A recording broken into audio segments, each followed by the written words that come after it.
Assalamualaikum warahmatullahi wabarakatuh. Salam sejahtera bagi kita semua.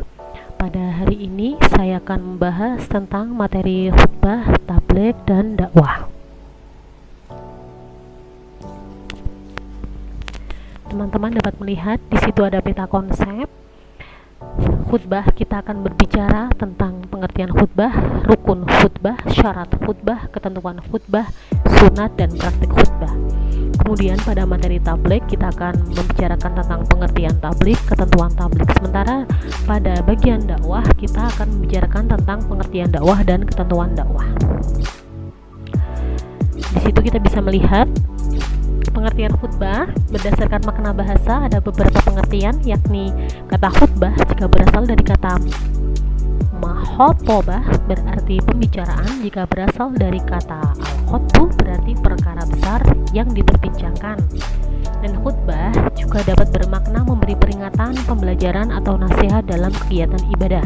Sementara jika ditinjau dari pengertian istilah, khutbah adalah menyampaikan wa ta'ala dengan syarat dan rukun tertentu. Kemudian bisa juga diartikan sebagai kegiatan nasihat yang disampaikan kepada kaum muslimin dengan syarat dan rukun tertentu yang erat kaitannya dengan sah atau sunahnya ibadah. Sedangkan orang yang melakukan khutbah dikenal dengan istilah khotib. Kemudian ada istilah lain yang menyatakan bahwa khutbah berarti kegiatan ceramah kepada sejumlah orang Islam dengan syarat dan rukun tertentu yang berkaitan langsung dengan keabsahan atau kesunahan ibadah. Misalnya saja, khutbah Jumat untuk salat Jumat, khutbah nikah untuk kesunahan akad nikah, dan khutbah diawali dengan hamdalah, sholawat, wasiat takwa, dan doa. Kemudian khutbah merupakan suatu rangkaian aktivitas ibadah yang berkaitan dengan sholat, baik sholat Jumat, sholat hari raya. Maka khutbah tidak mungkin bisa ditinggalkan karena akan membatalkan rangkaian aktivitas ibadah Jumat. Misalnya saja, apabila sholat Jumat tidak ada khutbahnya, maka sholat Jumat itu tidak sah karena khutbah mengganti sholat yang 2 rakaat. Kemudian apabila wukuf di Arafah tidak ada khutbahnya, wukufnya menjadi tidak sah. Sesungguhnya khutbah merupakan kesempatan yang sangat besar untuk berdakwah dan membimbing manusia menuju keridhaan Allah Subhanahu wa taala. Hal ini juga dimanfaatkan sebaik-baiknya dengan menyampaikan materi yang dibutuhkan oleh hadirin menyangkut masalah kehidupannya secara ringkas, tidak panjang atau lebar, dan dengan cara yang menarik serta tidak membosankan. Khutbah memiliki kedudukan yang agung dalam syariat Islam sehingga sepantasnya seorang khatib melaksanakan tugas dengan sebaik-baiknya. Kemudian, ketentuan khutbah sendiri ialah bentuk ceramah yang berisi nasihat dan wasiat keagamaan yang disampaikan kepada jamaah yang diikat oleh syarat dan rukun. Nah, orang yang menyampaikan khutbah disebut khatib. Di slide sebelumnya sudah kita bahas. Kemudian ketentuan khatib, ketentuan menjadi khatib diantaranya Islam, baligh, berakal sehat, mengetahui syarat, rukun, dan sunat khutbah, suci dari hadas dan najis, suaranya jelas dan dapat dipahami jamaah, tidak tercela dalam masyarakat. Kemudian syarat khutbah yaitu suatu hal yang harus dipenuhi sebelum melaksanakan khutbah Jumat. Adapun syarat 2 khutbah yaitu yang pertama dimulai sesudah masuk waktu zuhur. Jadi ketika dilakukan sebelum waktu zuhur, khutbahnya tidak sah. Kemudian khatib hendaknya berdiri jika mampu. Yang ketiga, khatib hendaklah duduk sebentar antara khutbah 1 dan khutbah yang kedua, jamaah secara jelas. Yang kelima, khatib harus suci dari hadas dan najis. Kemudian khatib harus menutup auratnya seperti layaknya ketika orang mau sholat dan dilakukan secara tertib. Sementara itu, rukun khutbah ialah suatu hal yang harus dikerjakan ketika melaksanakan khutbah Jumat. Adapun rukun 2 khutbah yang pertama membaca puji-pujian atau hamdalah, kemudian membaca syahadatain, yang ketiga membaca sholawat atas Nabi Muhammad SAW, kemudian berwasiat tentang takwa, dilanjutkan membaca ayat Al-Quran dalam salah satu khutbah, dan mendoakan kaum muslimin pada khutbah yang kedua. Sementara itu, sunnah khutbah yaitu suatu hal yang sebaiknya dilaksanakan dalam khutbah Jumat. Adapun sunnah khutbah yang pertama disampaikan di atas tempat yang lebih tinggi, makanya biasanya para khatib itu disediakan mimbar untuk mereka menyampaikan khutbahnya. Yang kedua, khatib menyampaikan khutbah dengan kalimat yang jelas, sistematis, tidak terlalu panjang dan mudah dipahami oleh para jamaah. Kemudian khatib hendaklah menghadap ke arah jamaah. Yang keempat, khatib hendaklah memberi salam pada awal khutbah. Yang kelima, khatib duduk sebentar kemudian memberi salam. Maksud saya khatib duduk sebentar sesudah memberi salam. Kemudian yang keenam, khatib membaca surat Al-Ikhlas ketika duduk. Kemudian khatib menertibkan 3 rukun khutbah, yaitu puji-pujian, sholawat Nabi Shallallahu Alaihi Wasallam, dan wasiat takwa. Kemudian jamaah hendaklah memperhatikan khutbah. Sementara itu pada praktik khutbah yang pertama itu khatib berdiri memberi salam, dilanjutkan khatib duduk mendengar azan, kemudian khatib berdiri kemudian membaca hamdalah, kemudian membaca 2 kalimat syahadat, dilanjutkan dengan membaca sholawat atas Nabi Muhammad SAW. Kemudian yang keenam memberi wasiat tentang takwa, dan pada waktu memberi wasiat hendaklah mengutip ayat Al-Quran. Kemudian penutup khutbah yang pertama. Sementara itu pada khutbah yang kedua, setelah selesai khutbah pertama, khatib duduk sebentar kemudian berdiri lalu membaca hamdalah, syahadatain, sholawat kepada Nabi Muhammad, wasiat tentang takwa, lalu mendoakan kaum muslimin. Kemudian dilanjutkan dan ditutup dengan bacaan ibadallah. Kemudian bacaan selanjutnya bisa teman-teman lihat melalui layar. Di situ sudah saya cantumkan, di situ ada bacaannya, bisa teman-teman lihat. Selanjutnya langsung ke pengertian tabligh ya. Yang dinamakan tabligh berarti menyampaikan, memberitahukan dengan lisan.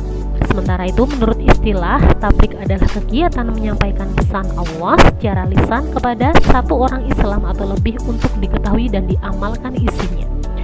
Misalnya saja Rasulullah SAW memerintahkan kepada sahabat yang datang di majelisnya untuk menyampaikan suatu ayat kepada sahabat yang tidak hadir.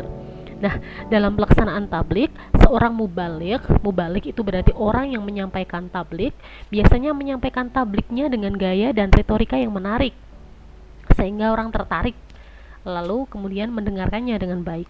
Ada pula sekarang secara istilah itu ada yang dinamakan tabligh akbar, ya, yang namanya tabligh akbar yaitu kegiatan menyampaikan pesan Allah dalam jumlah pendengar yang cukup banyak. Selanjutnya, salah satu sifat wajib bagi Rasul itu juga salah satunya tabligh, yakni menyampaikan wahyu dari Allah kepada umatnya.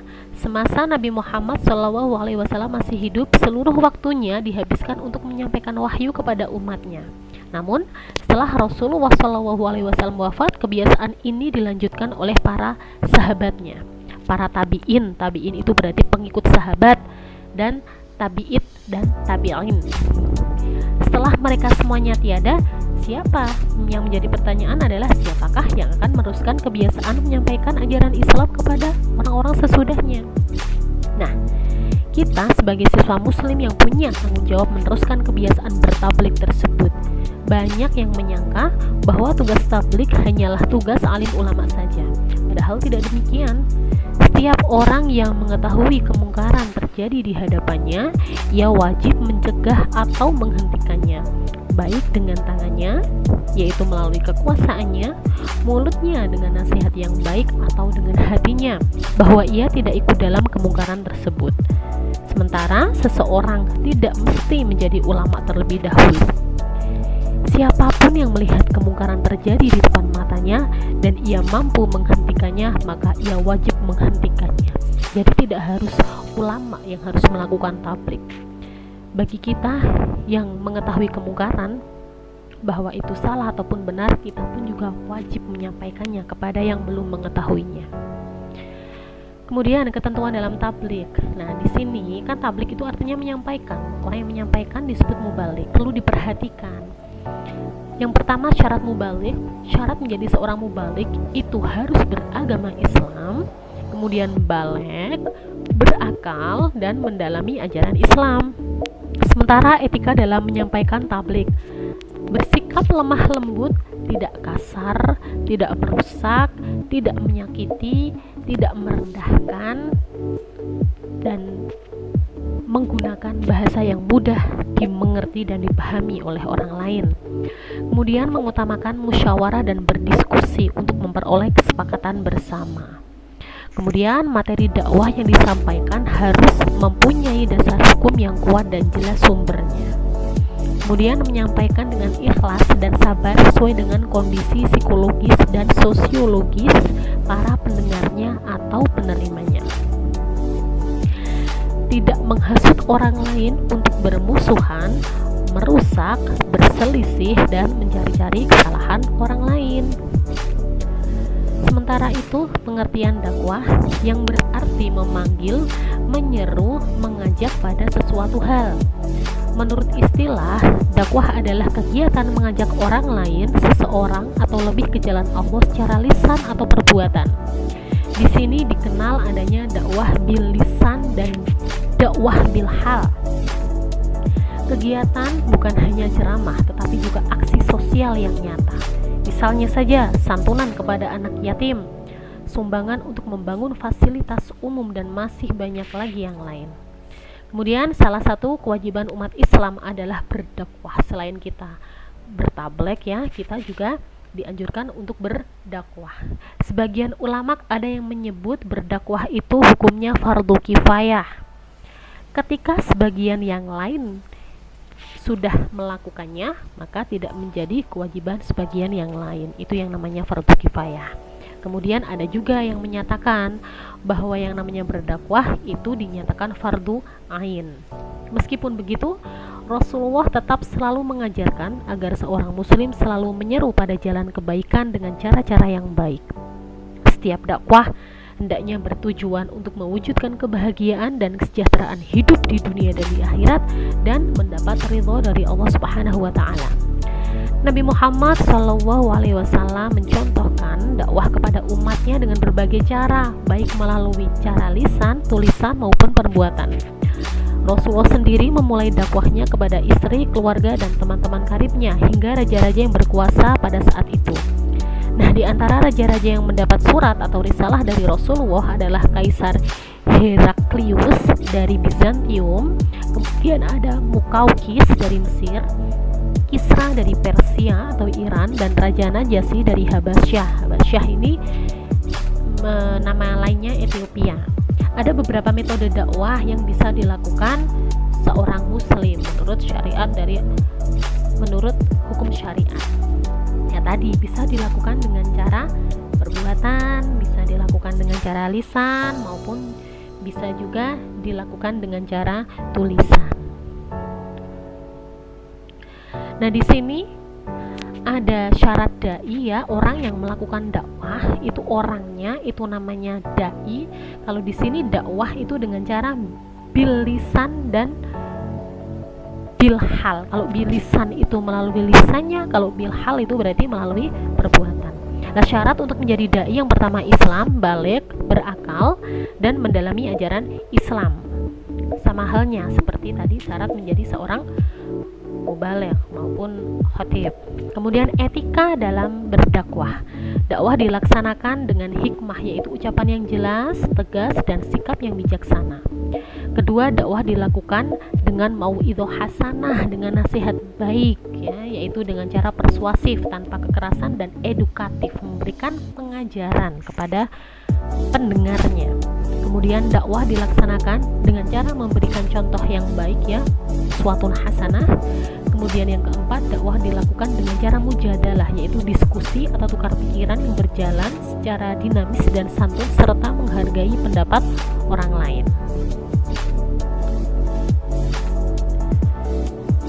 Nah, di sini juga ada persamaan dan perbedaan khutbah dan dakwah, sudah saya buat tabelnya.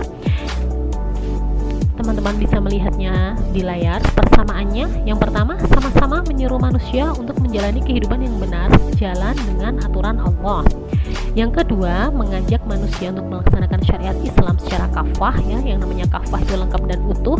Kemudian tiga, keduanya mengingatkan bahwa sukses ketaatan, sebaliknya kegagalan dan terpuruknya hidup diperoleh dari kemaksiatan. Lalu yang keempat, sama-sama memberi kabar gembira, basyiron, bahagia, sukses ya. Kemudian karena sudah bahagia, sukses ya, harapannya surga. Kepada yang bertakwa, karena dijanjikan orang yang bertakwa itu akan masuk ke surga. Dan ancaman kepada yang ingkar, naziron, gagal, sengsara, kemudian neraka. Lalu perbedaannya sama-sama memberi kabar gembira, basyiron, bahagia kepada yang bertakwa, dan ancaman kepada yang ingkar. Khutbah tempatnya di masjid atau tempat lain yang memungkinkan dilaksanakan sholat Jumat atau di lapangan bagi sholat Id ya, sedangkan dakwah dapat dilakukan di mana saja. Khutbah Jumat hanya wajib untuk kaum laki-laki, sedangkan dakwah untuk siapa saja, boleh laki, boleh perempuan. Tapi kalau khutbah biasanya itu dianjurkan untuk yang laki-laki, kalau untuk perempuan bisa sholat di rumah. Kemudian khutbah medianya terbatas pada mimbar dan sound system, sedangkan dakwah dapat menggunakan media apapun. Tanpa media pun bisa ya, kita langsung ngomong berhadapan dengan orang lain ya, itu juga bisa dinamakan dakwah. Kemudian kita menyampaikan suatu hal kebaikan. Yang kelima, khotib yang berkhutbah dan berkaitan dengan sholat harus dalam keadaan suci dari hadas dan najis, sementara atau dai tidak seperti itu. Jadi untuk dakwah ini sifatnya lebih fleksibel dan tidak terpaku dengan waktu. Kalau khutbah itu kan ada acara-acara khusus kapan kita berkhutbah, ada waktu-waktu tertentu, ada waktu-waktu khusus, sementara untuk dakwah tidak. Lalu di sini saya cantumkan proses KBM ketika menjelaskan materi terkait dengan khutbah, tabligh, dan dakwah. Sekian materi dari saya terkait materi khutbah, tabligh, dan dakwah. Terima kasih untuk perhatiannya. Selamat beraktivitas. Wassalamualaikum warahmatullahi wabarakatuh.